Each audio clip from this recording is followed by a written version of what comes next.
Ladies and gentlemen of the nation, what is going on, y'all? Your dude Sly here. Welcome back to my first Destiny 2 video in quite some time. Now, if you watched my Cyberpunk news video last month, then you know I was kind of having some weird medical issues over the past few months, and it's put me on the sidelines. Still not 100%, but definitely much better. And here's hoping it's over with, because stabbing chest pains, face tingling, and numbness, not very pleasant signs, nor is the hospital bill. In any case, good enough to go back to making vids. So in this video, guys, we're going to be taking a look at Bungie's Acid Trip, the new dungeon Prophecy that launched in the Season of Arrivals. We'll be going over mechanics, a couple weapons, mods, all that good stuff to get you through this latest dungeon, which starts at a power level of 1040, and ends at the boss fight at 1060. And here in part 1, we're going to go over the introduction area where you learn the first mechanic, and then the first encounter, the Echo Phalanx. And just as a reminder, this is week 1, like basically day 2 of this dungeon. And by the time this video is complete and be out, it's probably going to be Friday around that time. And these strats that I've made were all figured out on my own with my 2 fellow teammates. So in the future, there could be much better strategies and or weapons to use. But as of right now, so early on in the season, this will definitely get you through it. So with that said, let's go ahead and start this bad boy off. So load up the dungeon and have Xenophage, a good hand cannon, or your favorite primary. You can also use Anarchy. A shotgun or fusion rifle works great for a secondary, as does Mountaintop or Recluse. Now, there are no champions in here, so don't really worry about champion mods. However, what you do want, at least within this first week or two, is to try and find solar damage reduction mods. Now, you're going to want to stack at least 2 of these, because in every encounter, there are going to be these Taken Knights that spit fire like mad, and if you're underleveled, it absolutely melts you in like a second. These mods will definitely help you out a lot. They are quite the lifesaver, especially if you can stack 3. You want a minimum of 2. If you're just doing 1, it's kind of a waste of a spot.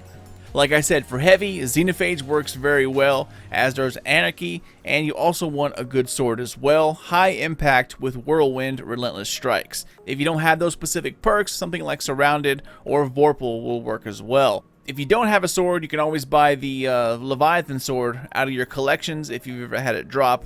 That has everything you need. Try to find weapons that use Taken mods or boss spec everything if you can. Now, as far as subclasses go, the way we ran it, 1 Well, 1 Tether, 1 Titan Bubble. That's going to help you out a lot. Of course, it depends on what characters you're running, but those were the ones I recommend. If you're going in here underleveled, the extra damage, the extra protection, it makes it that much easier. However, once everyone's up and running and over the recommended light, you're going to be able to go in here with whatever subclass you wish, because in reality, guys, this is probably the easiest dungeon Bungie has developed. Okay, so with that out of the way, let's dive into the mechanics here. Now, throughout this entire dungeon, you're going to be utilizing 1 mechanic over and over and over, Motes of Light and Motes of Darkness. Now, this first area is pretty much like an introduction, a good place to learn how it works. So what you want to do is get on your Sparrow, head on straight, and notice the tubes on your right-hand side or the circular hallways. Each hallway has a Taken Knight at the end.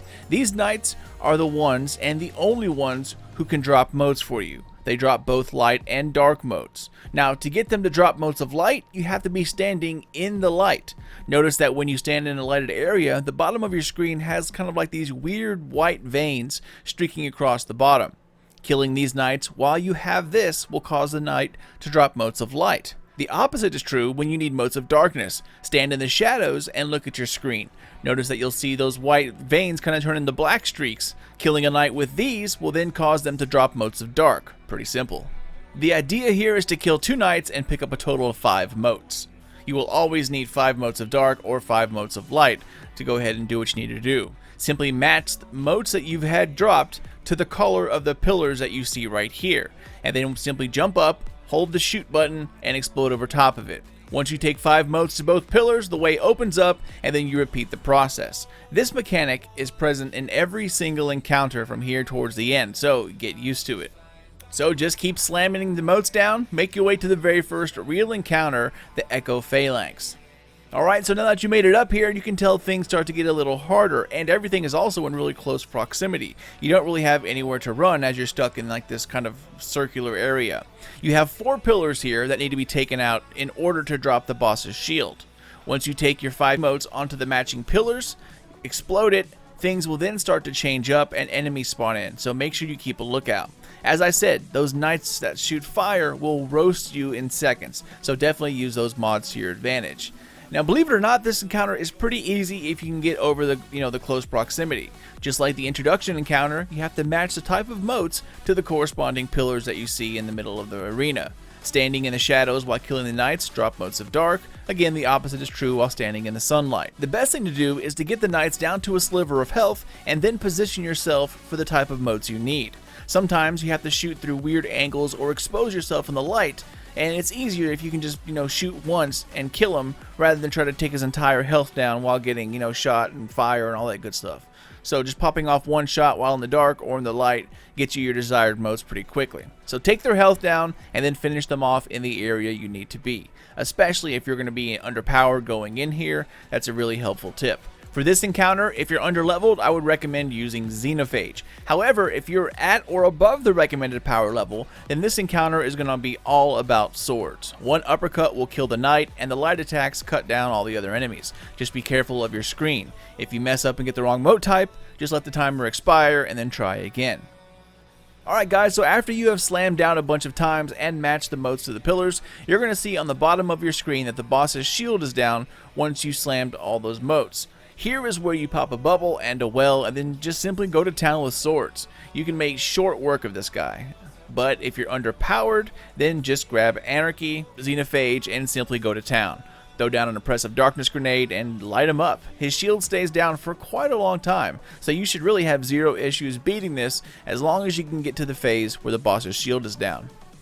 And yeah, that's really about it guys. Like I said, quite a simple encounter, but tough if you are 1020 or below. Like I mentioned, stacking those solar resistance makes huge difference, especially if you're using 2 or more. Using 1 is definitely a waste of space, but using 2 or 3 of them and you're going to see a massive improvement. The key to this entire dungeon is basically positioning, finding sweet spots around the map that allows you to take out adds and knights to spawn both light and dark motes while still being in some kind of cover. Even though it's fairly easy, it is a very fun dungeon, and it's dropping Ikelos weapon with curated and random rolls, which is pretty awesome. But for now guys, that is about it. I hope you enjoyed it, and thank you for watching another Sly Nation Destiny 2 video. With this new season being, 10 times better than Season of Worthy, and with the next expansion due out in September, I'm going to be back to making videos like crazy, so definitely stick around as there will be plenty more on the way. Thank you all so much for watching and for supporting Sly Nation. Feel free to spank the thumbs up or down if you liked, loved, or hated the video, and feel free to comment if you have any additional tips, tricks, or secondary strats that makes things easier. If you wish to get in touch with me for questions or business, SlyNationGaming67@gmail.com, or you can check me out on Twitter or Facebook at SlyNation, SlyNation Gaming on the FB. Take care, y'all, and keep an eye out for part 2 of the Prophecy Dungeon Guide coming out here next. But until then, this is your dude Sly, and I'll see you all in the next one.